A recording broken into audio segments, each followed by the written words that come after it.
Hello, good morning, good afternoon.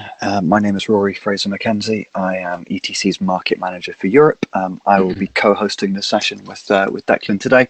For those of you who have not attended session 1 or 2, this is part 3 of 4, a 4-part course covering the introductions of lighting design principles.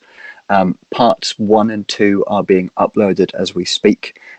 Our video team are just catching up with the backlog from last week, and I expect to have the links by the end of the session. You should have no problem at all with following along without having seen those sessions, but they will be available for you to go back and watch later on. Again, if you're new to this session, there are a lot of very familiar names popping up in the attendee list at the moment, but I know some of you are new. The way that we try and run this is you have a question and answer panel on your screen. All of your microphones are muted, but if you have any questions at any point, please just type them in and I will be typing furiously and trying to answer them as much as possible. I either answer them as we go, or I put them to one side and we talk to Declan about them out loud at convenient moments. So please, if you have any questions, feel free just to ask them and we'll deal with them as much as possible. For those of you who have been here for the previous sessions, you can join in my excitement that the timer slide worked and that Declan has a new microphone. Cool. Thank you, Rory. Good afternoon, good morning, good evening, if there's anyone joining us from further away. Welcome to part 3 of Making the Lights Fantastic. Just so you know, we will be recording this session. I have started recording already. Yeah, without delaying any more, let's jump right in.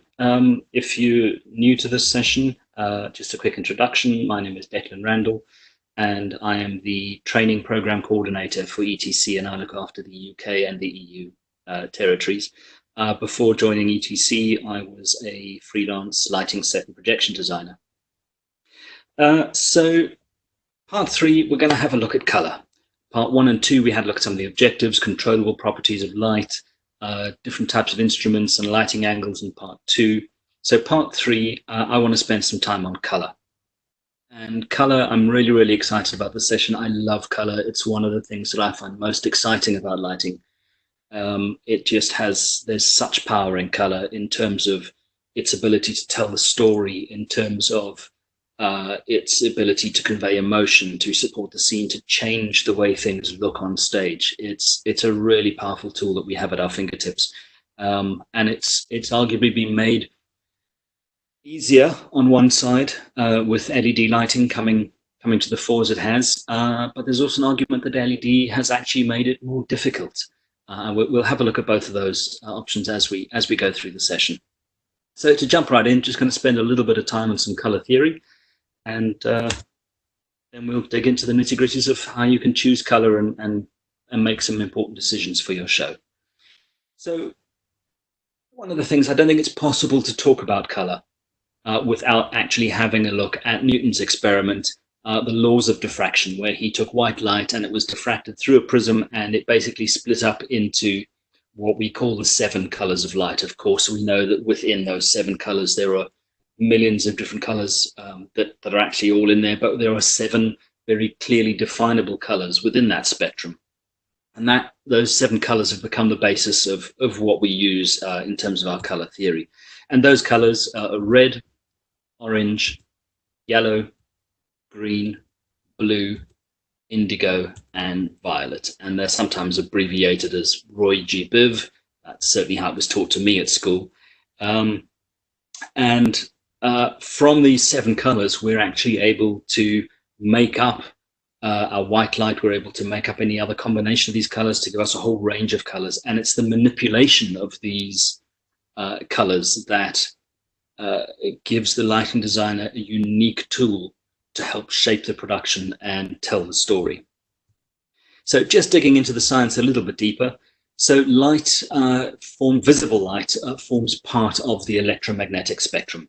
And it kind of sits on the band between ultraviolet light and infrared. So it sort of sits between 400 and 700 nanometers. And you've got ultraviolet on to the shorter side of that, and you've got infrared to the longer wavelength side of that. And that tiny, tiny little band in the electromagnetic spectrum is what makes up visible light. And that is what's responsible for all the colors that we see, all the colors that we can control. And that really forms the basis of our sort of color theory. So what happened is they took those 7 colors and they distilled them down into what we call the primary colors of light. And it's basically they picked 3 points that were equidistant across that rainbow. And the 3 primary colors of light are red, green, and blue. And they're referred to the primary colors of light because when you mix all 3 of those colors together, you end up back at your white light source. So when we talk in terms of color, we tend to talk in terms of primary colors and secondary colors.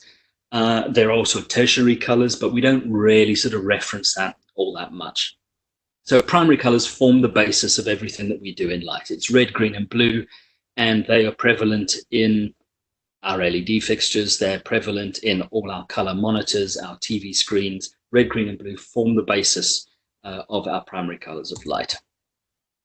When we get around to the secondary colors of light, secondary colors are created by mixing any 2 of the primary colors together. So you pick 2 of your primaries, mix them together, and you'll end up with one of your secondary colors of light. So of course, you can mix green and blue, blue and red, red and green, and those give you your 3 secondary colors of light, those being cyan, magenta, and yellow. And anyone who's spent some time in the lighting world will not be unfamiliar with seeing CMY, cyan, magenta, and yellow as a color mixing system. It's prevalent in what we do. And I think that's one of the nice things, or one of the interesting things about lighting, is we can sort of flip-flop between working in secondary colors and working in primary colors, and any combination of those to help us sort of build up our palette of light that we use.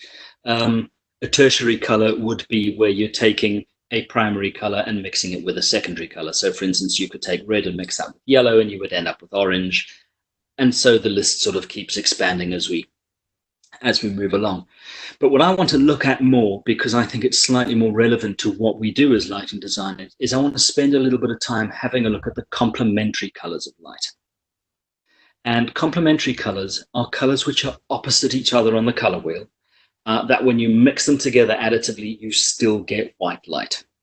So if we just simplify this right back down again, and we take our 3 primaries, our red, green, and blue, if we mix all 3 of those colors together, we end up with white light.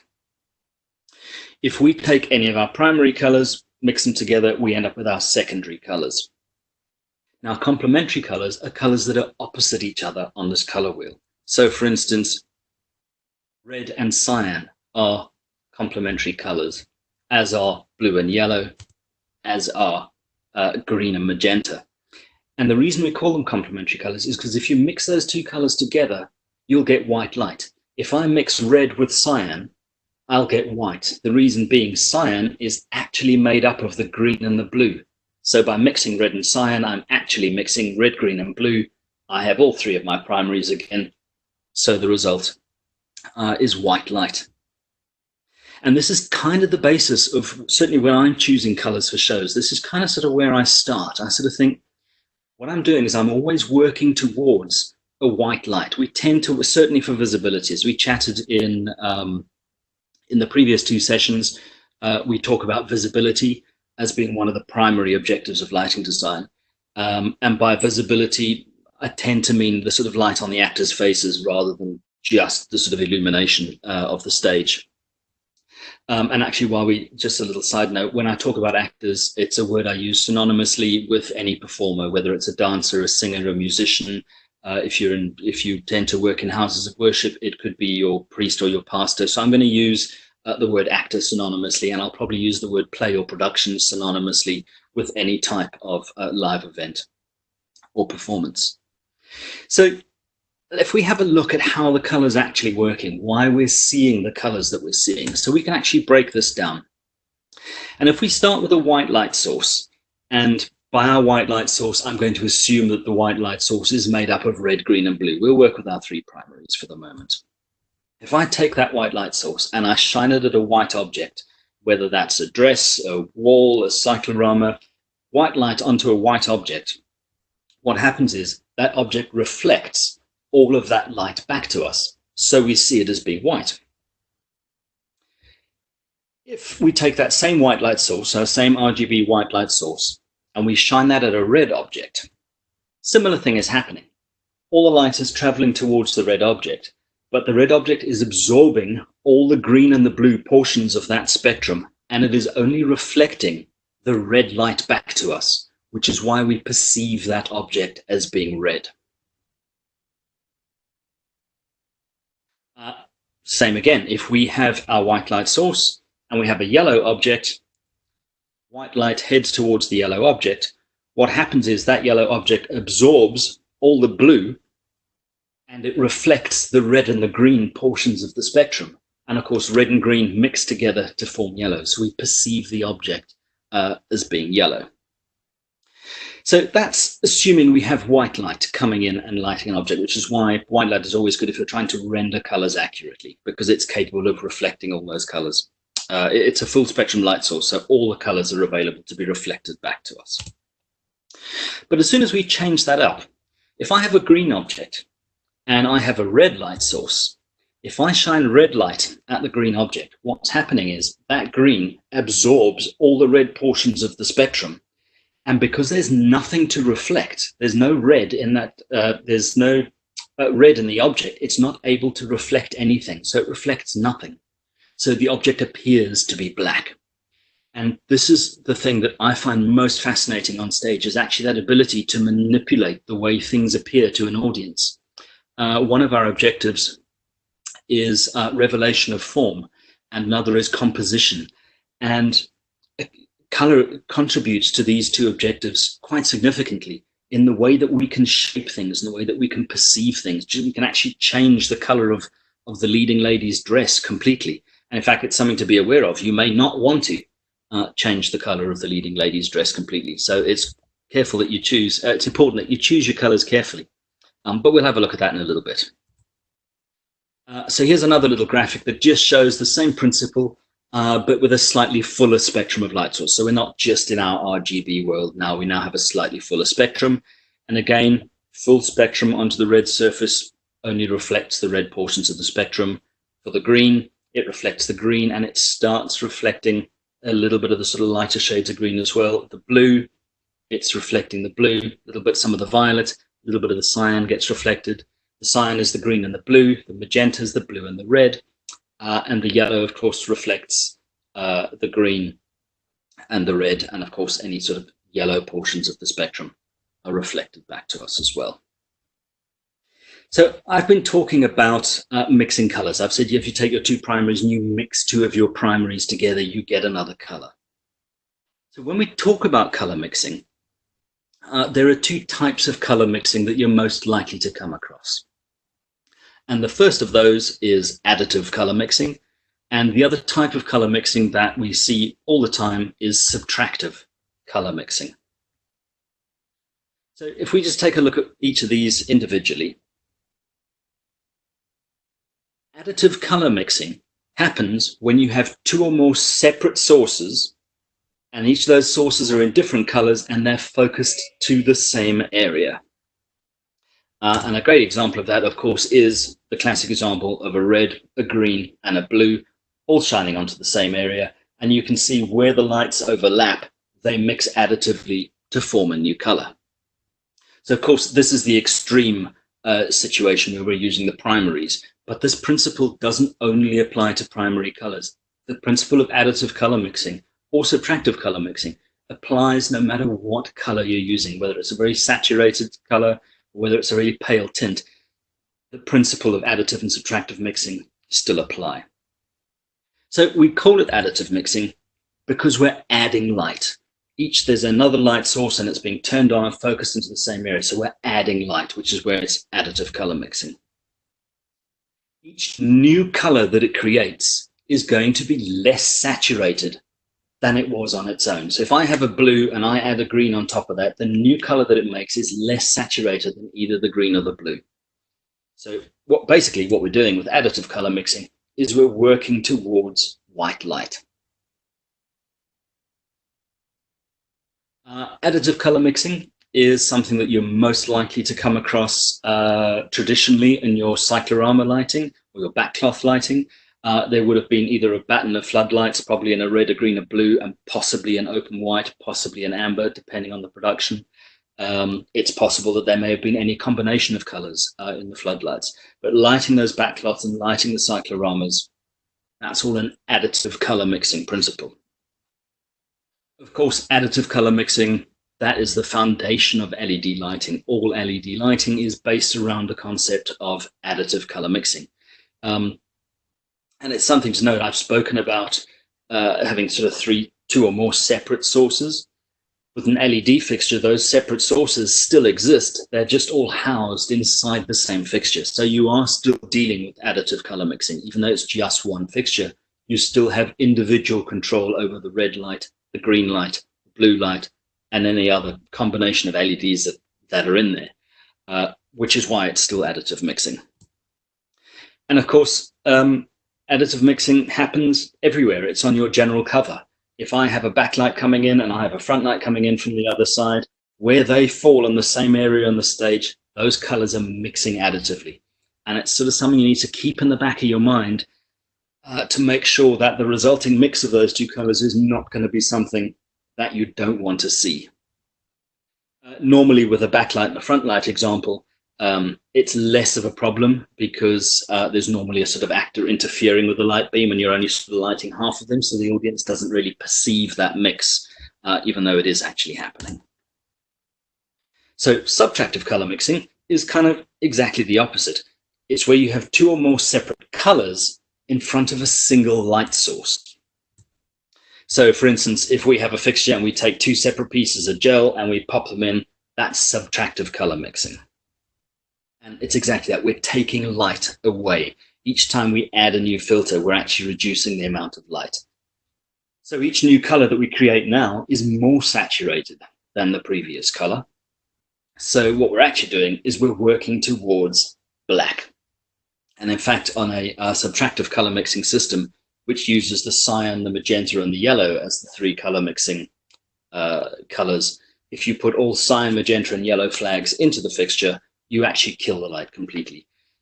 You will end up with black light. So subtractive color mixing is you're most likely to come across that in your cyan, magenta, yellow moving lights, which have become prevalent over the past few years. That's sort of quite a good standard for color mixing.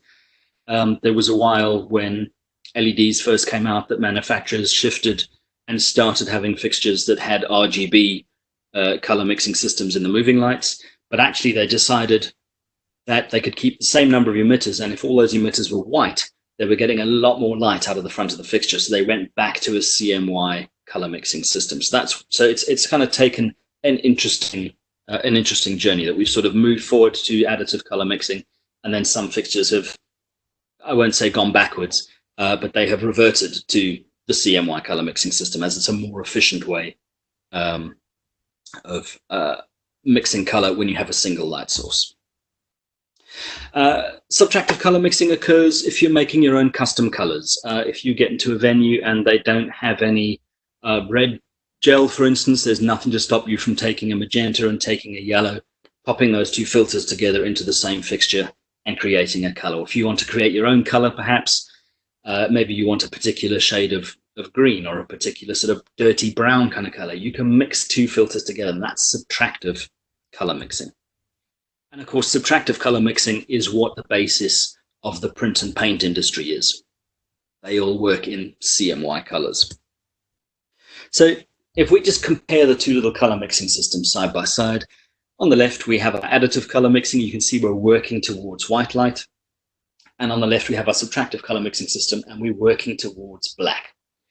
And it's interesting to note that they are complete opposites of each other. So in your subtractive color mixing system, your red, green, and blue become your secondary colors of the cyan, magenta, yellow mix, and vice versa. Laurie, have we had any questions that we should jump on at this stage? No, I don't think so. Okay, jolly good.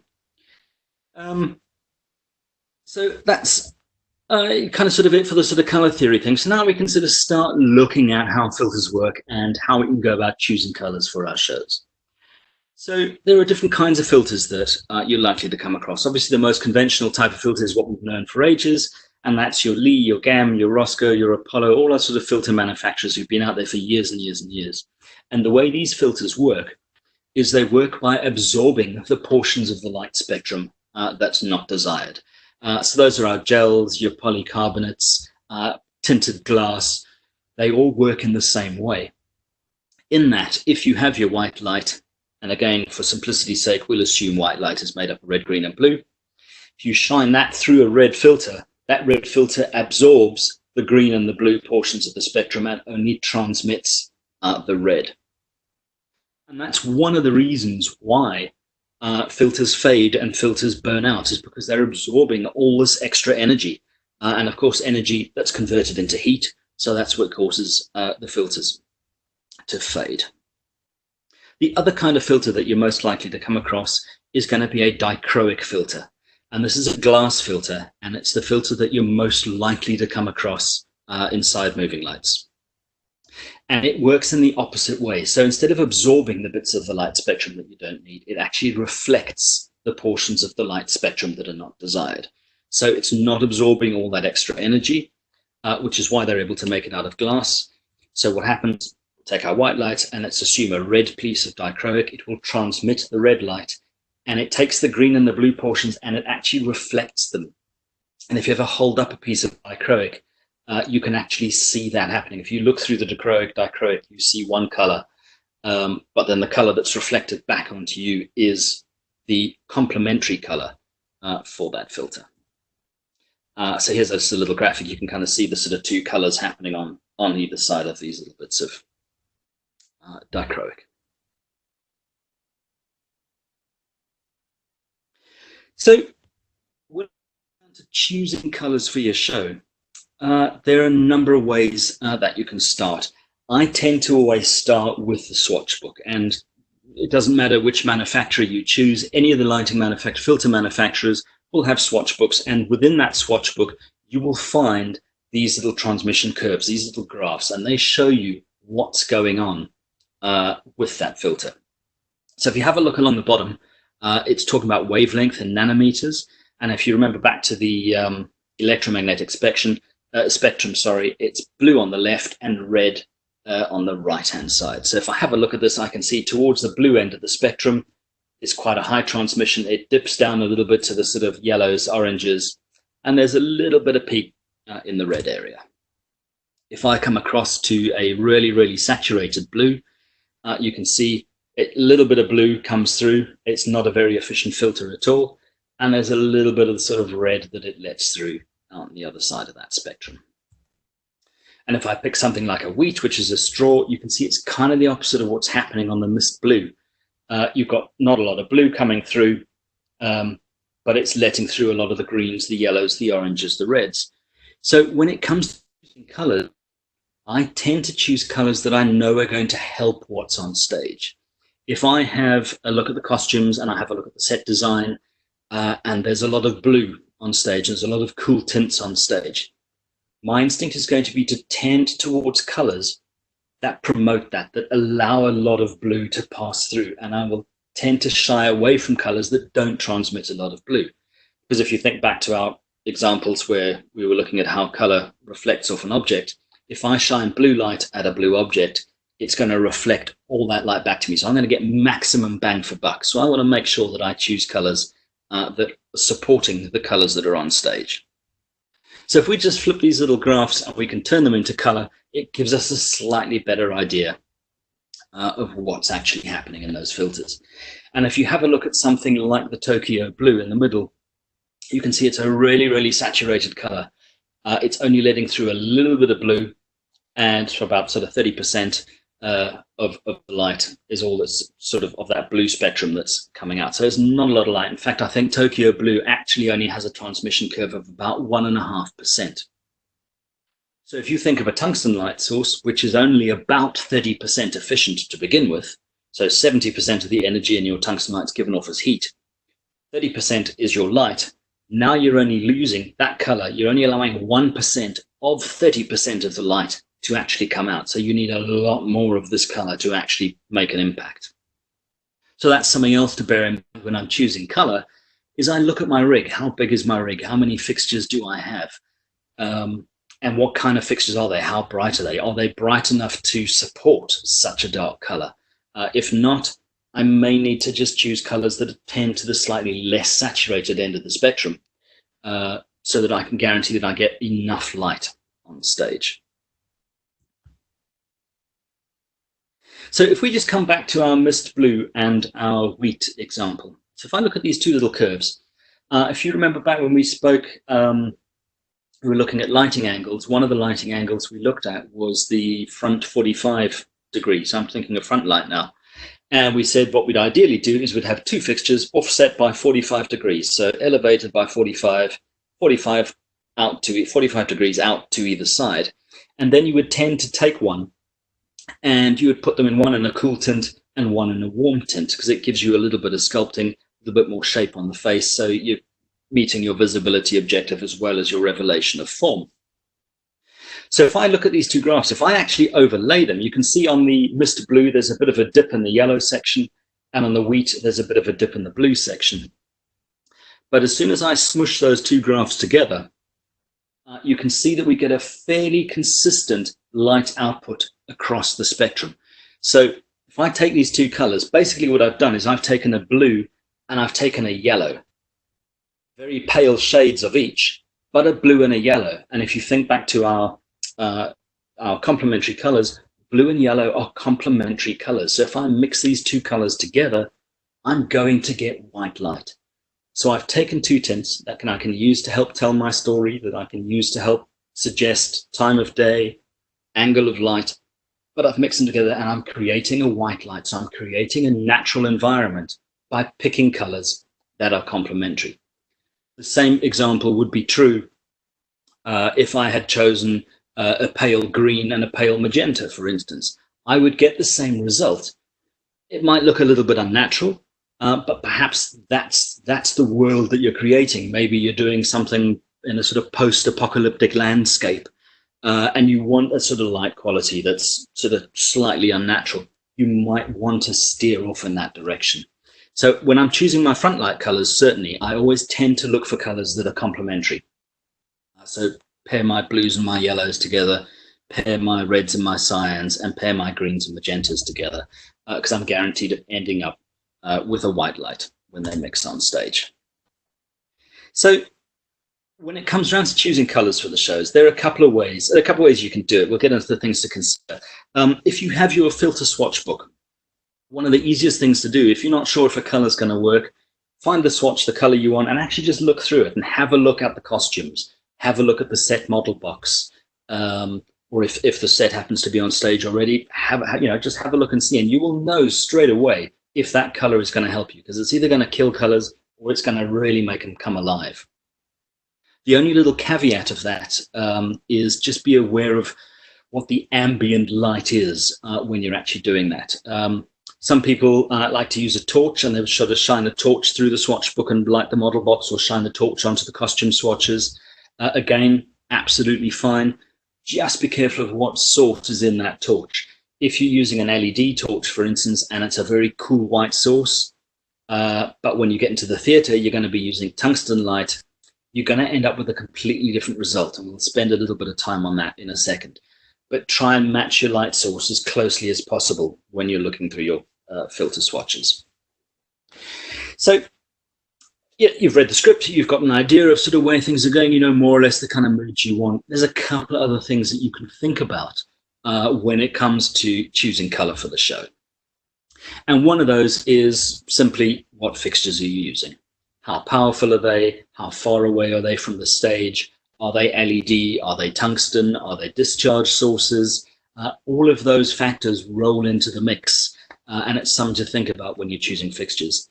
If I don't have very bright fixtures, I'm going to tend to shy away from the more saturated colors because I'm just not going to run the risk of not getting enough light on stage. Another kind of important thing is, when is the play set? If it's a period piece or you're trying to set something within a certain era, that's another decision that becomes really important. So if you're trying to convince the audience, for instance, that this is a play that was lit in the era of gas, where gaslight was a thing, that's going to have an impact on your choice of color. Gaslight is actually quite a green sort of color. It has a fairly high green content. So you may want to shift your color palette slightly towards the greener end of the spectrum.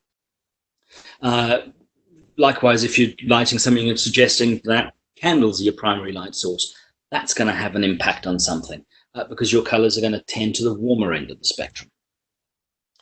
Where is the play set is equally important. If the play is set, for instance, somewhere sort of in the equatorial regions versus somewhere in the sort of northern regions, there's a different quality of light. The light tends to be slightly cooler the further north or further south you go. Closer to the equator, the light tends to get hotter, tends to get brighter, tends to get a bit harsher. And these are all sort of factors that you can roll into your mix. Obviously, what does the set look like? That's really important. You need to make sure that any colors you choose are not going to kill the set. You do need to sort of bring that set to life and make it look real, make it look vibrant, and make it look exciting. So do choose your colors carefully. It's worth spending a little bit of time with the model box and a torch, or just your swatch book and the model box, and just have a look and make sure that nothing you do is going to kill the set. Likewise for the costumes. And ideally, try and get fabric swatches of the costumes as well, because when it comes to costumes, it's not always just the color tone. Sometimes the actual fabric itself has a huge effect on the way color is rendered. So it's absolutely worth spending a little bit of time playing with the fabrics, playing with different light sources and seeing how you go. And this is the same if you're working with LEDs. Just because you have LEDs in the rig doesn't mean that you can't use your filter swatches anymore. I still, even when I'm working on shows where there's a huge LED rig, I still go back to my filter swatches because that's still a good reference point for me. It gives me an idea of the world that I need those colors to be in. So I still rely very heavily on my filter swatch, even though we're living in LED world at the moment. Other questions to ask. If there are any particular moods that you know you're absolutely trying to create. And that a lot of that comes out of discussions with the director, reading the script. You'll get a sense of where that needs to go, watching rehearsals. You can sort of start to extract information. And perhaps sometimes there's even something in the stage directions itself. Some playwrights are quite specific about what they want, and others less so. Perhaps if there's reference to a particular, I mean, I did a play where there was called The Memory of Water, and there is a reference to a green dress, which of course suited me because I love green, but there was a reference to this green dress that their mum always used to wear. And we used that as a motivation whenever they were remembering mum or talking about mum. We were introducing subtle little hints of this green, just very gentle, delicately. So that was something that we were able to extract out of the script. So color can have meaning, and a lot of that comes down to mood, a lot of that comes down to the emotion, but the colors you choose can also convey certain things to the audience. People have certain predefined ideas of what color can mean. And this list, of course, is by no means exclusionary. And it varies from country to country, culture to culture. They're all slightly different. There are some wonderful resources online on any of the filter manufacturers' websites. If you're not sure what the aim is for a particular color, there's usually a good description on the website of possible uses and possible meanings for this color. So it's also something else to roll into the mix when you're making your choices is, yes, I want a blue for this scene, but is it going to be a happy blue or a sad blue? If it's a sad blue, it might tend more to the greener portion of the spectrum. If it's a happy blue, I might tend more to the purple or the red side of the spectrum. So these are all decisions that you can start to make, and they're decisions that have become a whole lot easier to make with the advent of LEDs. If you're sitting in a production and you've got your LED and you've chosen the blue, and when you see the scene, it's not quite right, it's a lot easier now to go in and just make a slight modification to that color, add a little bit more red, take out a little bit of green, boost something. So you can do very subtle shifts a lot easier and a lot quicker. So from that point of view, LEDs have made a huge change to the way in which we approach color and the way that we think about color on our productions at the moment. Rory, just touching in, have there been any questions that we should tackle? Yes, yeah, we've got a couple. Orion is asking, does subtractive color ever become more intuitive or predictable? They often struggle with and are a little surprised at how different the colors they get from what they were expecting when testing with gels. Does that come with experience, or is it about the case of making sure that your test source matches your output source? It's a combination of both. And that's actually a really, really good question.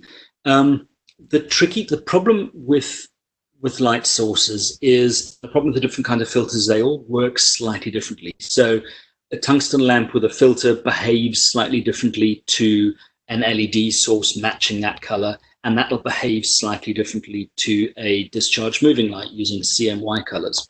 And one of the reasons for that is in the manufacture process of those filters. If you have a look at the little filter curve, the transmission curves for each of your filters, you'll see that even if you choose a primary red, for instance, you'll notice that it's not a pure red. There's actually a fair amount of sort of peripheral spectrum that's included in that color.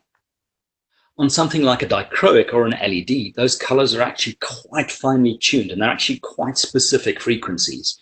So the colors tend to be richer, they tend to be more vibrant, they tend to be slightly more saturated. So that's why the colors don't always quite behave the way you're expecting them to. A lot of that comes down to just the physics of how those filters are actually, or how the LEDs are actually behaving and how they're actually creating color on stage. There are some things you can do that sort of help that process along. Some of it comes with trial and error. But sometimes I find just saturating colors a little bit, whether it's LED or on a CMY moving light, just knocking a little bit of that saturation out. So just finding the color you want and just pulling it back a little bit tends to make a huge difference in terms of the perception and how well that renders color. Cool. Thank you for that. Next question was from Danielle. In additive color mixing, how does the saturation of the color affect the movement towards white? For example, if you have two complementary colors, but one is more saturated, how does it affect the resulting color? I answered this a little bit in text about how once we move on to the CIE color space towards the end, it's a little easier to visualize about how it skews it. But I thought I'd ask you that question as well. Great. So again, good question. Basically, so if let's say you're working with two of your secondaries. So basically, you're saying if you had a sort of saturated cyan and a less saturated cyan and perhaps a yellow, for instance, and you're mixing those together, what's happening is your less saturated color. If you think of it, if you think of each of those colors as being made up of portions of the red, green, and blue, the less saturated it is, the more white light kind of exists there already, the closer it is to white already. So again, you will still end up with a lighter shade than where you had before, because the colors are always going to mix additively. So it doesn't matter whether it's two versions of a cyan, you will still end up with a paler shade because they are still mixing together. I think that answers the question. I hope that answers the question. Yeah, I think it becomes a little bit clearer in towards the end when we start looking at the CIE color space. The aim of this session is very much a kind of an introduction to the thought processes of designing with color. We do have a bunch of other more in-depth webinars on color and how to control color with our consoles that I'll add links to the chat later on. So those of you that want to kind of go a little bit deeper can do as kind of additional work. James asked a question about how, since most LEDs use RGB on a 0 to 255 range, is there a good conversion between manufacturers' gel colors and their complementary RGB? I started to enter this in writing, and then thought I can't do it in 240 characters. Yeah. So basically, LEDs aren't created equally. So no red LED, even between identical fixtures, will be exactly the same wavelength. So there is no secret key that kind of allows you to do it. It's why we spend a huge amount of time and research calibrating our fixtures to make sure that when you turn on half a dozen Series 2 lusters, they will look the same color. So there are a lot of resources. So quite a few of the gel manufacturers have kind of electronic apps. The ETC photometric app also has this as well, where you can put in the gel color and it will give you RGB equivalents and CMI equivalents, which will get you in the right sort of area. But they won't be perfect matches because of the way that LEDs work, in that they're quite narrow band emitters compared to that kind of full spectrum white source. I would say, James, that it's worth you kind of looking at one of our other sessions on color that I'll link to later. But there's a good starting place from places like the Photometrics app, and I think Roscoe have an app that do the same. I can only imagine Lee have it, that kind of get you in the right area, and then you can kind of tune it a bit better. But unfortunately, there is no magic bullet that allows you to take a gel and immediately reproduce it in multiple fixtures. This next one's fun for you, Declan. Ashley is asking, when is the earliest you think it's necessary to talk to costumers and directors about metameric failures, especially when the show is costumed in heavy black and/or characters need to match? Should you talk about it right away, or wait for costume swatches? I think we're jumping a little ahead of ourselves, but it's an interesting one. That's a really fun question. I think with anything, and this applies to any conversation that you're having with the rest of your creative team, the sooner you can start talking about things, the better.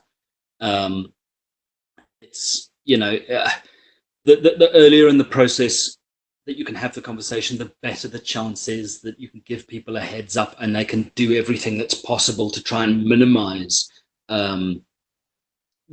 any sort of metameric failures. We will cover metamers in a second, but basically metamers are color recipes. So it's the way that a color renders is basically what that is. And you might often notice, just give a quick, because I'm just talking about the shades of black that we're talking about at the moment. You'll notice that sometimes on stage, under a blue light, your black t-shirt sort of has a sort of slightly reddish kind of hue to it, whereas other blacks, like the sort of surge of the wings, actually are quite a sort of dead black. That's metamers then, and how they respond to different colors. The sooner you can have those conversations, the better. The tricky thing is, of course, that 9 times out of 10, the lighting designer is the last person to be appointed to the production. And often you find that a lot of those choices have already been made, and a lot of the fabrics have already been bought. Some of the costumes may have already been started. My advice would be as soon as you can, raise it. And if it's too far down the road, then it becomes a little bit of sort of, I'm loath to use the word crisis management, but a little bit of sort of color management on your part, just to see what you can do and try and choose colors that are fairly that are sort of equally sympathetic to all the shades. Cool, thank you for that. Alan asks, in the additive color model, how do you think about the neutral or kind of earth colors such as burnt umber that you get in paint, the sort of the mixes of the 3 paint primaries? What sort of colors would you be used? How do you think about that? So I'm personally quite partial to sort of dirty light colors. I like the sort of muddy browns and the sort of gray greens and all that kind of stuff. In additive world, those are actually quite difficult colors to make. Certainly if you're just stuck in a simple RGB system. As soon as you get into mixes where there's something other than RGB, preferably an amber, white doesn't really help you, but an amber, some of the limes, as soon as you get those other sort of colors in there, it starts becoming a little bit easier to get things dirtier. I mean, brown particularly, and any of the dark ambers are particularly tricky things to do on LED. The problem with additive color mixing is your darker colors tend to be those LEDs just at lower intensities. So your darker color, you sort of really start sacrificing some of your output. And depending on the manufacturers, although largely I think this problem's gone away, but there's probably still some of the sort of cheaper fixtures out there. Let's say you've mixed an amber, which is red at full and green at 30%, for argument's sake. As you dim that down, your green is going to fade out first. So you might end up with your amber actually going a red and then fading out, as opposed to maintaining that sort of amber color as it fades out. So depending on the fixtures. So those are all little things to sort of factor in. Not sure they're easy to solve, but they are getting better. As LED technology improves, it's getting easier to get a fuller spectrum of color, which we'll have a look at in a second. And the final one from Steve, in a full LED rig, is there any advantage to still using the left-right warm-cool front light techniques versus just placing all your fixtures across from left to right in the white of the right temperature? And I think I have something to add to this as well when you finish. Okay.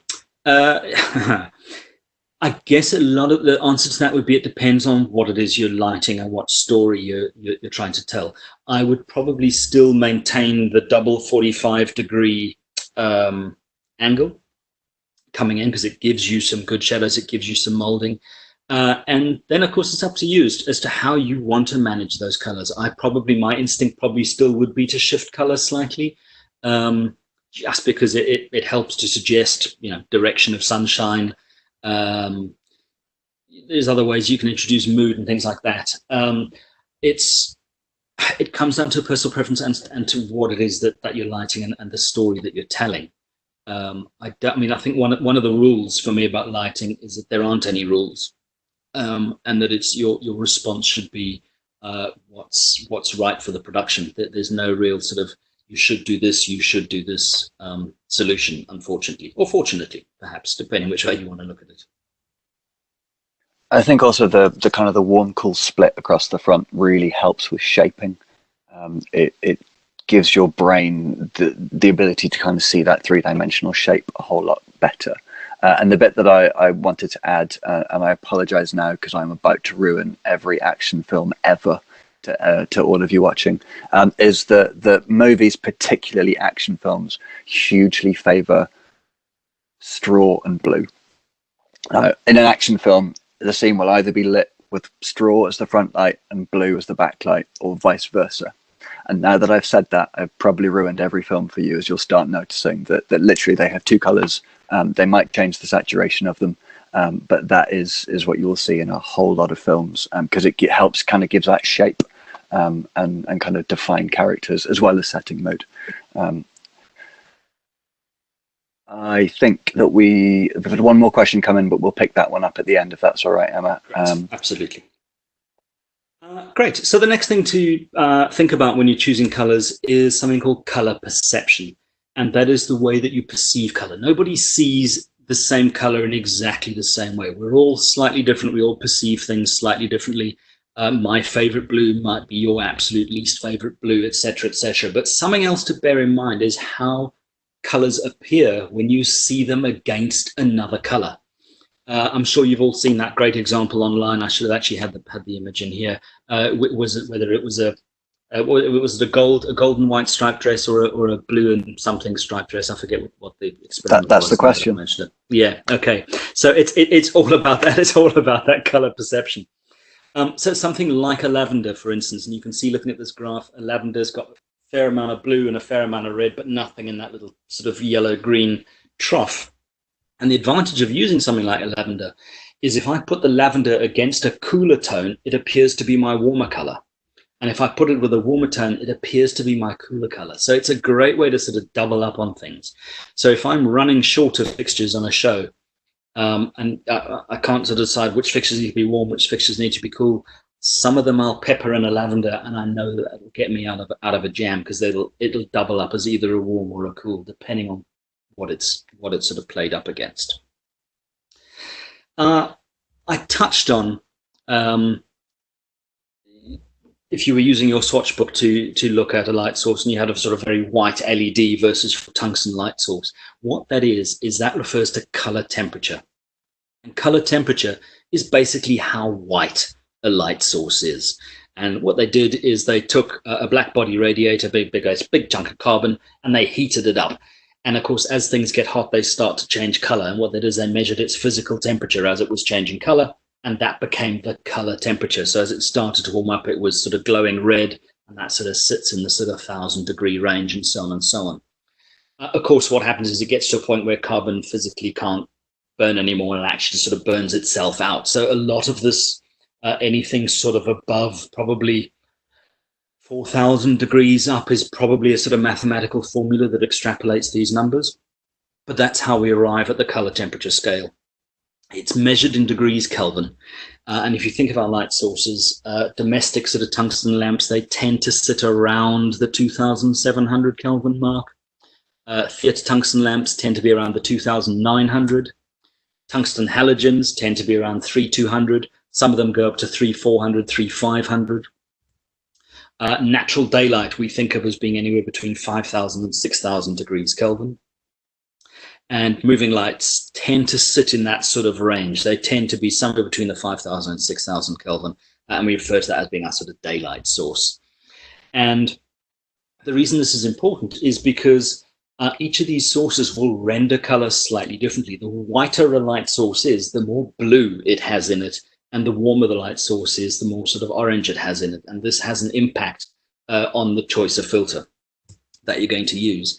And this kind of gives you an idea of where color temperature comes from. It comes from following the sort of natural path of the sun as it moves through the sky from sunrise to sunset. It sort of changes temperature throughout the day, and that's what your color temperature is doing, and that's where this scale has come from. And if you work in television and film world, this sort of thing becomes very important to you.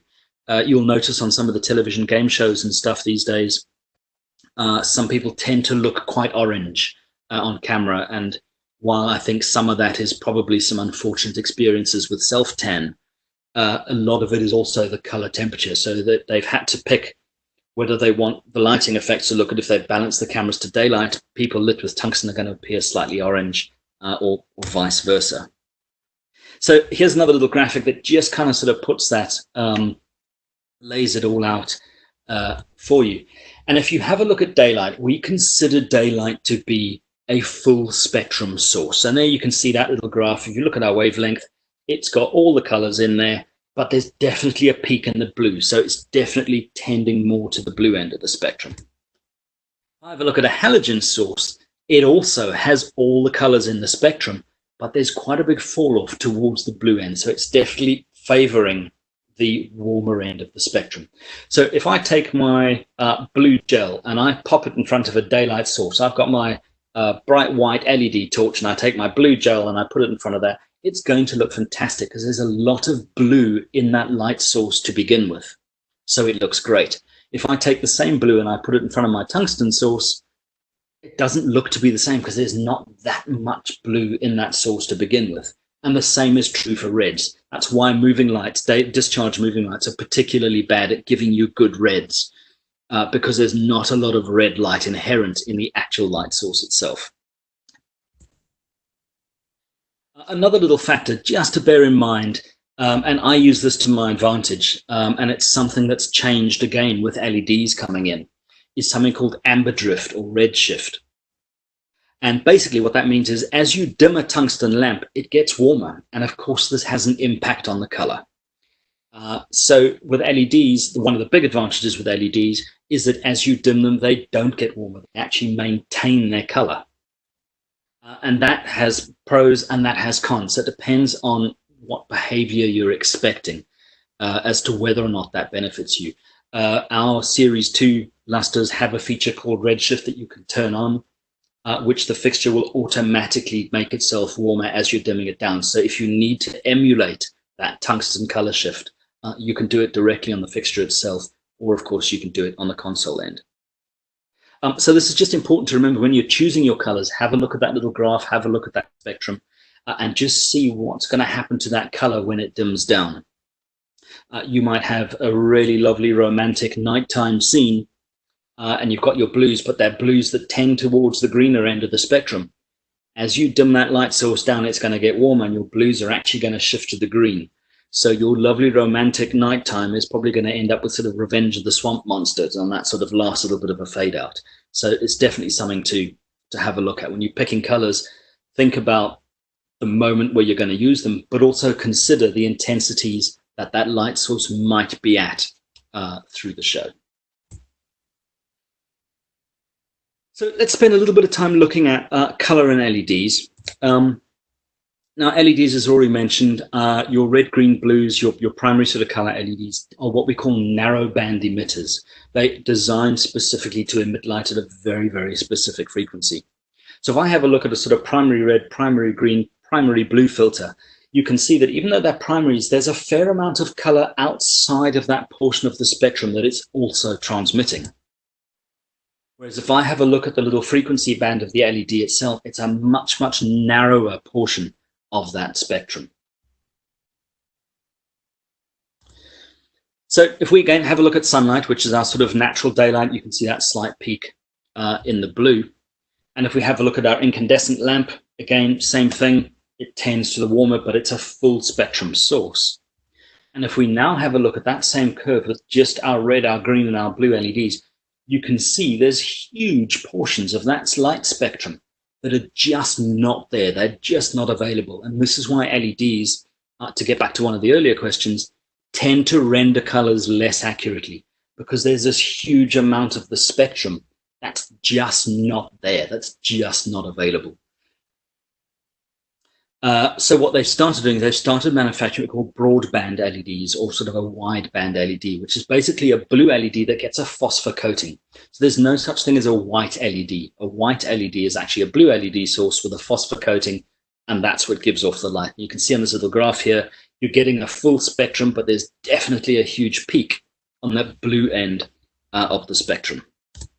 If we take all these colors, and we can actually have a look at our eyes actually most sensitive to colors in the green and yellow band of the spectrum. And that's what this little graph represents. So across the whole spectrum, our eye is most sensitive to that green sort of peak in the middle. And that sort of peak is what we call the photopic curve.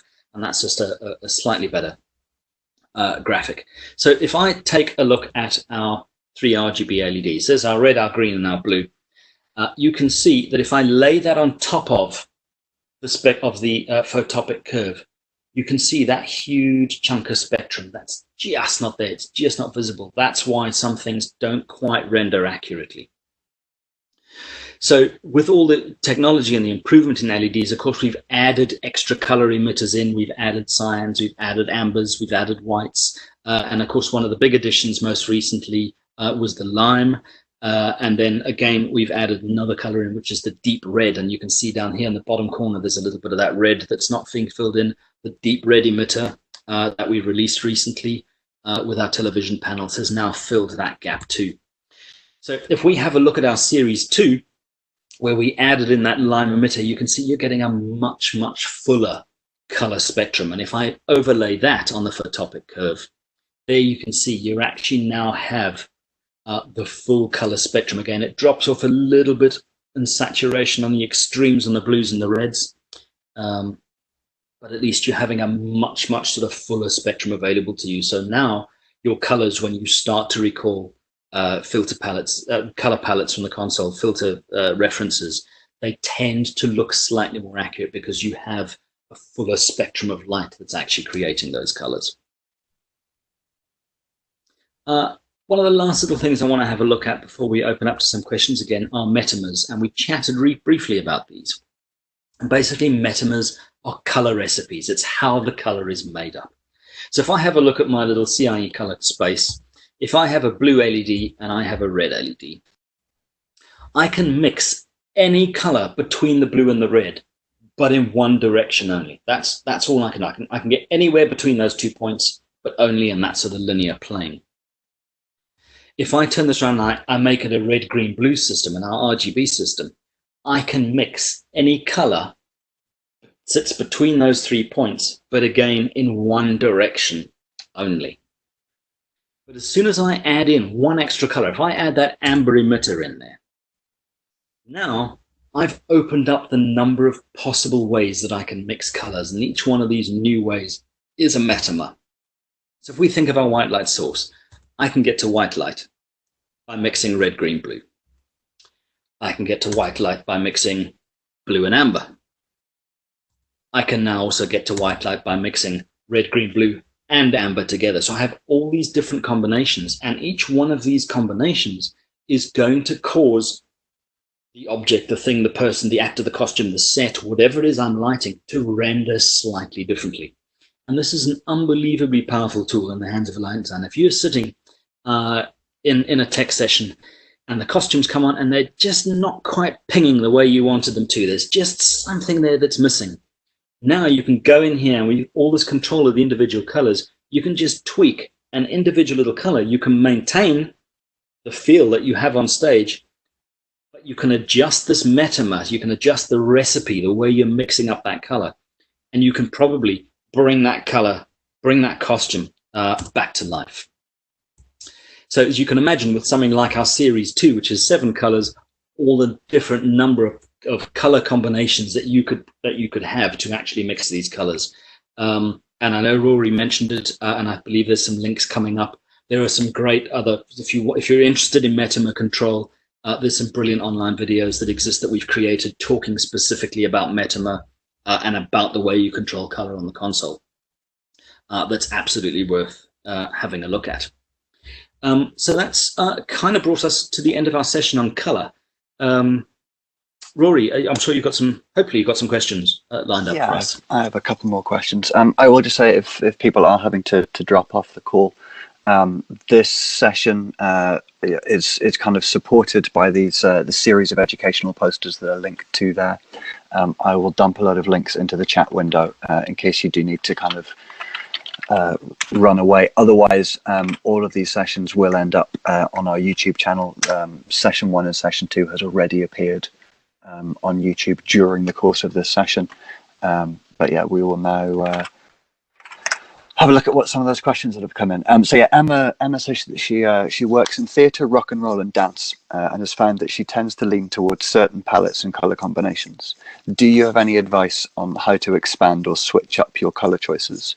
I mentioned the fact that in I think it was Session 2, you talked about how you always use you pick a new colour for every show that you've never used with before, just to kind of push yourself. Do you have any other tips?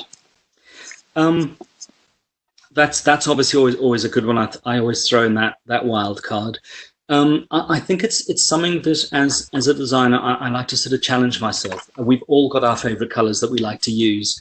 And I think it is very easy to sort of always fall back on something that we know is tried and tested and that we know is always going to work.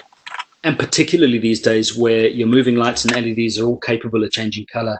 For me, it's much easier to make a color mistake, if you like, for lack of a better description. Try something new. And if it doesn't work, you know what? You've always got your fail-safe color choice sitting behind. But be brave, take risks, push yourself. That's the best way to know what works. My shows tend to be quite color heavy, so not necessarily saturated, but tend to be a lot of variation. I like sort of layering things in and putting a lot of color into shadows and things like that. So I tend to use a fair amount of color. Whereas on something, perhaps if you're working in sort of live events and music, maybe you might want to pull that back and simplify it and keep yourself to a strict sort of 2-color rule. So if you're lighting a song, pick 2 colors and have white as an accent. So maybe you're going to use red and yellow, and then you have white as an accent, or blue and green and have white as an accent, or pink and purple with a white accent. So it's but a lot of color choice for me is always a response to the set design, to the costume design, and to the overarching sort of story that the director is trying to tell.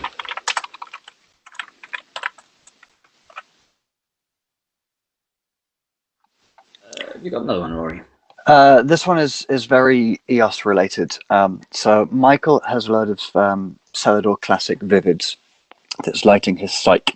And when he sets a color on a submaster fader, he notices that as he lowers that fader, there's a significant change in color, typically towards white. Any tips? Yeah, that comes down to the mode that the submaster is set into. A couple of things you can have a look at. If your submaster is still set to be proportional, the color change will happen. So try and make it an intensity master. That'll go a long way to solving that problem. So your fader is actually only controlling the intensity of the fixtures and not the color. It also depends on how you recorded the content of that submaster. So just make sure that the color that's in there is, you also haven't stored values for the other color parameters, because they will also have an impact on that fader. I'm going to change pages. So from these links, I've got another page of links. So I'm just going to flip that over so I can tell you what it's about. We've had a lot of requests about books and resources for books. And a great website in America is Routledge.com. And if you just do a search for lighting design books, it does throw out some architectural stuff as well. But there's some great lighting books in there, and they're not badly priced. They are expensive. It's a niche market. But they're not badly priced. I find you can sometimes get them better, cheaper from Routledge than you can sort of going via an Amazon. And the other link that's up here is the Augmented Light Lab, which we've now released. So you can either download it from here or from our ETC website. It gives you a virtual light lab where you can play with 10 fixtures and you can pick colors, you can change positions, you can change gobo, you can change beam angle. It's a great little tool if you're learning lighting and playing around with color. If you haven't noticed yet, I've put all of these links into the chat, which, thanks to WebEx, is a different window from the Q&A window. If you click on the thing that looks like a speech bubble in the bottom of the screen, there'll be a load of links that I've just posted there, so you don't have to try and type them out rapidly. Declan, this is more of a console question. Is there a trick to select colors for modern LED fixtures by color temperature? Yes, there is. If I'm going to assume that you're on an EOS family console, if you, in fact, even the color source, in fact, or the whole console will do it too. So as long as you're on one of our consoles, you'll be okay. If you go into the color picker on EOS, if you open up a new tab and choose color picker or press displays, color picker is a soft key. You'll notice next to the CIE graph, there's a little row of buttons, which are all your filter manufacturers. I think the one right at the bottom is called Standard Colors. And if you click on Standard Colors, it gives you a full range of color palettes from 2000 up to about 6,500, if I remember correctly. The range might be slightly different, as well as all your primaries, all your secondaries, and various tints of each of those. So that's probably the quickest way to do that. If you want sort of pre-mixed ones. Again, it's anything working in color picker world is only as good as the information we are supplied by the manufacturer of the fitting. So we're doing a little bit of maths determining the colors. It may not be 100% accurate, but it's probably a good start. It'll get you close to where you need to be, and you can make any adjustments from that point. One that came right at the beginning from Mogan's. What's that light on the case behind you? Oh, I was afraid somebody was going to ask that. I left that to the end because we don't make it. No, we do not. That is actually a Roscoe image spot. I think it's called image projector, image spot. Not sure. But yeah, it's Roscoe's little image gobo projector, LED gobo projector. And I just needed a source that I could bounce off the wall just to give me a little bit of fill light. And that was all I had available, unfortunately. But I'll edit this out of the out of the questions before we post this online. Daniel has come in to ask, sometimes my wash lights are too warm when I try to project a whitewash. Any tips on cooling down a light that is too warm? I did go back and say LED or tungsten, but he hasn't had a chance to type yet. No problem. I would, if something's too warm, my instinct, my guess would probably be that it's tungsten. So if you're dealing with tungsten sources, there are a range of color correction filters that you can use that adjust the color temperature of the source. And in the leaf filters, they start at 200 to 201, 200, 201, 202, 203 are your color temperature blues, 204, 5, and 6 are your color temperature orange, and there are a bunch of others. Roscoe has some 3/8. What are the Roscoe numbers? I can't think now. 3/8 to 1, 3/8 to 2, I think, or something like that. I'm not sure the Roscoe numbers. I'm giving you bad information. But basically, by adding blue to the fixture, you will raise the color temperature. So if you take something like a 201, which is a full blue, you can pop that in, and that cools the light down. The downside of that, of course, is with every filter that you're adding, you are losing light. So that's something to bear in mind. If it's LED, you can confirm it was tungsten. Confirm that it's tungsten. Okay. So that would be my suggestion. There's a range of filters in any of the manufacturers, Lee, Gam, Apollo, they all have a range of correction filters. The blues will cool it down and the oranges will warm it up. I would say that if you are in an LED world, it's relatively easy through EOS's color controls just to tweak up the color temperature or down, and the same on various other console platforms as well. Perfect. Well, thank you very much for calling in. This, as I say, is session 3 of 4. So the 4th session will be at the same time on Friday this week. What are we looking at, Declan? So Friday's session, we basically take everything that we've covered in sessions 1, 2, and 3, and we roll it all together, and we actually sort of look at how you take all this information and you sort of build up your lighting design. So it's sort of the last stage of the process, if you like. Perfect. Well, Declan and I will stay online for a little while longer if anyone has any more questions, but otherwise we will see you all on Friday. Thank you very much for joining us, and have a good rest of your day. And yeah, we'll see you soon. Take care.